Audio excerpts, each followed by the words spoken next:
Seguinte, a gente subiu por dentro do mato, eu e o Leonardo, nos pegamos a trilha errada, nos perdemos numa situação bem complicada. Bom, eu tô um trapo, o Leonardo também tá um trapo. Arruma teu tênis aí. A situação foi bem complicada. A gente passou por um sufocão lá em cima, até nem pude filmar lá porque tava fudido. Mas agora a gente achou a trilha porque tem as grutas, até nem sei que gruta é essa.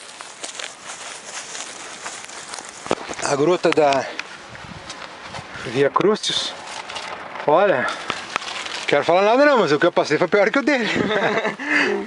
E agora a gente vai aceitar uma outra trilha aqui.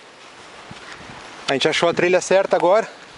Das duas, uma, a gente acerta a trilha e eu mato o Leonardo. Eu tô com meia polpa da bunda desmontada porque eu arrebentei num tombo, caí de bunda numa pedra. Sorte que era uma pedra chata. Tipo que nem ficou minha bunda, a pedra é chata. Aí agora nós vamos... Agora virou a coisa desviada, que é uma trilhinha normal. Ah, depois a gente fala lá em cima, se eu viver até lá.